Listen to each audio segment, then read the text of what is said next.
During my early 20s, I worked as a cashier for Shaw's in Stoughton, Massachusetts. For those of you who don't know what Shaw's is, it's basically your average grocery store in your hometown to go shopping for food. The only thing different from those grocery stores is that we had a whole other side of the store that was practically a big pharmacy.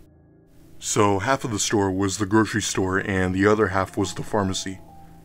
The pharmacy closed hours before the grocery store section did, and I worked in the grocery store section for about 8 to 9 hours a day. Being a cashier was easy for the most part, but constantly standing for 8 hours a day was beyond horrible. One day in the month of April, my boss asked if I could work late that night as the person who would originally work after me had called in sick. On the inside, I was pissed off, but I didn't want to show it, so I sucked it up and said yes. It was only an extra 4 hours, so as long as I kept working, I knew time would fly by. So fast forward to around 10 p.m, I'm pretty much the only person in the store and I'm just about ready to end my shift. Normally, people would stop coming in at around the 9 p.m. mark and maybe a few people would come after that, but the store is practically dead by now.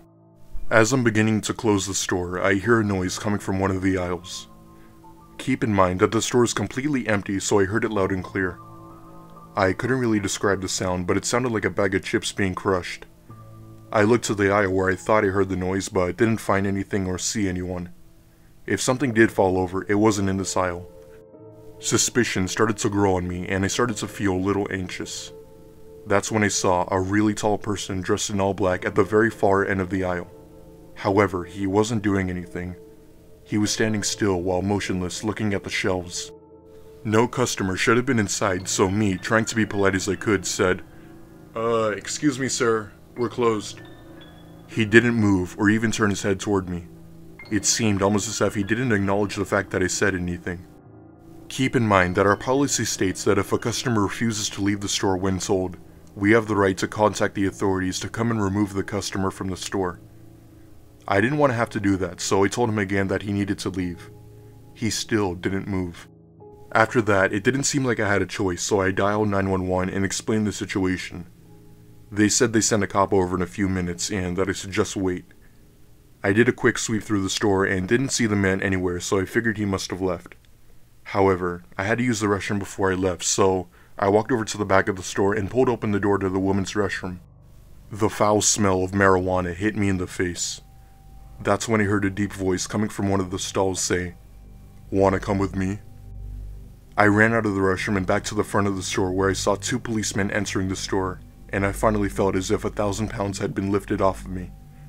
Breathing heavily, I told them that he was in the women's restroom. They took action and brought him out of the restroom within a matter of a minute.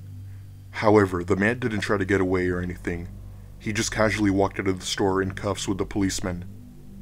After that night, I called my boss and explained my situation, and he said that he would no longer give me work on night shifts. Thank God.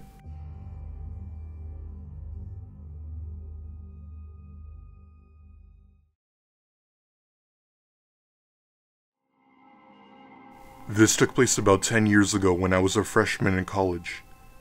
This is the first time I've ever re-encountered this story in full detail to anyone. I attended college in a rural mountain area in the northeast, a small school tucked away in the rolling hills of the mountains. The type of place where the beauty and casual grace of nature is juxtaposed by the ugliness of humanity. The newspaper was ultra-conservative and you couldn't go too deep in the woods beyond a few trees without seeing some trace of meth activity. You know the type of place I mean. Anyway, one of my friends from college discovered somehow an abandoned train trestle deep into the woods about 5 miles from campus. A no man's land, basically. I don't remember how he found this place because it was very much off the beaten path. The trestle crossed above a river which flowed about 40 feet below. It was actually quite beautiful and we began going there maybe 3 times a week just chilling on the trestle watching the water below and the open sky above. We drink 40s there, smoke a bowl there, bring girls there, and then we began jumping off the trestle into the water below, and then climbing back up. It was just a very college-y thing to do, our chill spot basically. So one day, just needing to get away from the dorms and away from it all, I decided to go by myself to the trestle for a swim. It was around 7 p.m, so I still had a good hour or so of dim sunlight, and I brought a flashlight for the walk home when it was sure to be dark. I made the trek through the pathways of the woods as I had done 100 times before, left my towel and flashlight on the trestle and jumped into the water.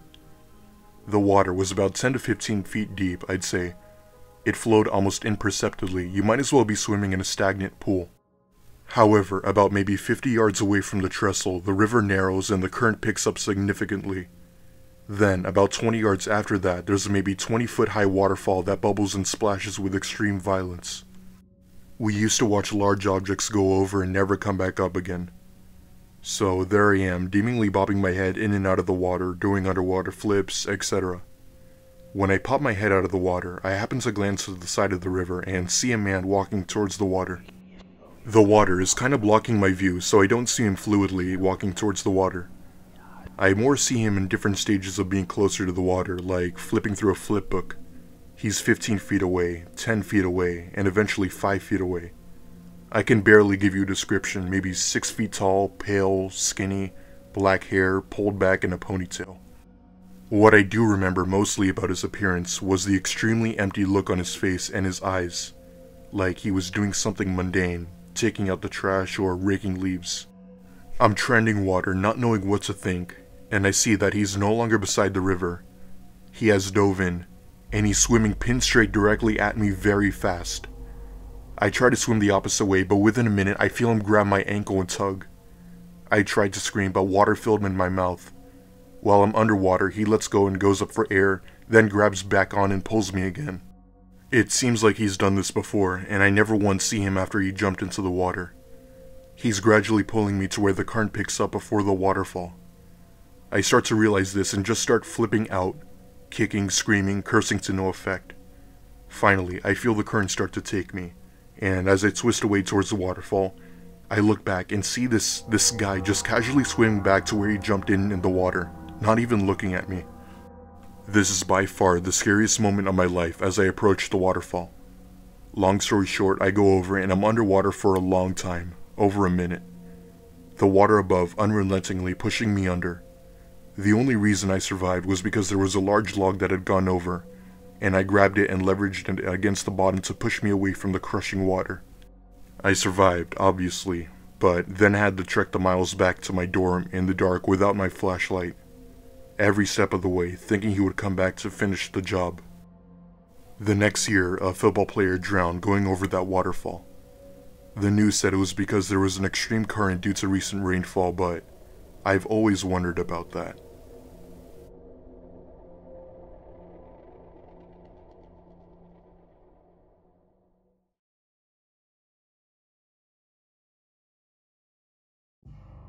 Before I begin with my story, I'd like to give a little background information as to why being alone makes me extremely uncomfortable. During my childhood, I came home from school one day while my parents were at work to find a man I'd never seen before sitting on my couch. Needless to say, I stormed out of my house and ran to my neighbors to call the cops, but the man was already gone by then. Ever since that incident, my family and I moved out of state. Now, for the story.